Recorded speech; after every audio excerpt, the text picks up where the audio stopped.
All right, John, Rickey on the morning show. Jeff Johnson got 3 things you need to know. Jeff, good morning. Hey, good morning, Rick. Morning, everybody. Man, listen, I am really interested, Rick, in the whole conversation around equity that I think is taking place. And people are talking a lot about diversity, inclusion, and equity. And companies have, over the last year in particular, since the death of George Floyd, made all kind of proclamations about what their commitment to racial equity is and how they're putting all this money towards social justice or social justice reform. And I don't know if you know, Rick, for the last 10 years, I've owned my own firm, right? And that firm has done everything from strategic communications, and in the last few years, about the last 4 years, shifted to doing hardcore impact work, which is really about helping companies, large companies in particular, do value-based diversity, inclusion, and equity, which just means how do you make that stuff real? Like not programs or training, but how does it show up in your core business? And I say that so that folks don't think I'm coming out the side of my neck with what I'm about to talk about. And that is that most companies over the last year have spent a whole lot of time paying people a ton of money to come up with really flowery, wonderful statements about equity that don't create equity.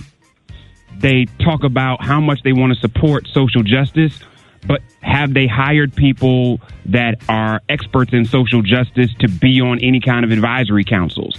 Right. They talk about they're throwing this much money towards this, but they never say who's managing the money, who's making sure that the money is going to the right place. What are the outcomes that you're trying to create?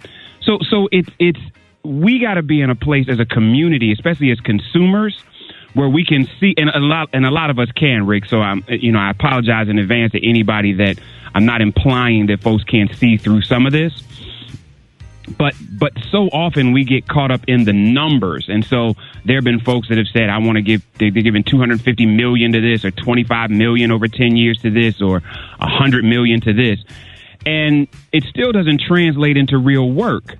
And so what I'm saying to us is we start talking more and more about equity after we've gotten over people's flowery statements, is we got to lift up the hood on people and see, are they doing things internally? Because I don't care what your equity statement is. I care how many people of color you have at the senior level, at the mid-management level, even at the entry level. I care about what your spend with black businesses. Because if your procurement and your supply chain doesn't match your commitment statement, then you're a liar. Are you in a place where your relationship with our communities is more rooted in philanthropy and charity, or is it rooted in partnership that acknowledges our inherent value, not your belief that you can save us from stuff we didn't ask you to save us from? And so whether you are a diversity inclusion practitioner or whether you just somebody that spends your money with a company, we have to start lifting up the hood, looking at who's on these boards, who's on your favorite company's board of directors. What does their senior executive staff look like? What does their staff look like? Where do they spend money and who do they invest with? How much money do they spend with businesses of color in their supply chain and their procurement? And ultimately, you could have no statement, Rick. Right. But if you do those things, your commitment to equity is far beyond those that paid the right communications firm to come in and write fiction about what they want to create, but don't have the gumption to internally change within their own companies, so that diversity, equity, and inclusion should not be a division or a statement. It should be part of a company's DNA. Right. And as consumers, and part of this show in particular, who I know care, if we don't start viewing companies that way, then all we're doing is falling for another commercial. So you all, let's be really clear as we hear more and more of this conversation around equity and inclusion. Let's really hold people accountable for it, because our dollars have so much more power than we even give ourselves credit for. That's what I want to talk about, Rick. For those of you that want to debate, talk about it a little bit more, hit me on all social media at Jeff's Nation.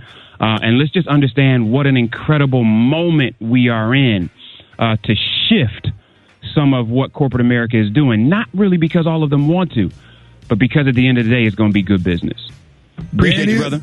Nah, man, appreciate you, Jeff, man. Ladies and gentlemen, the one and only Jeff Johnson. More Rick Smiley Morning Show coming up.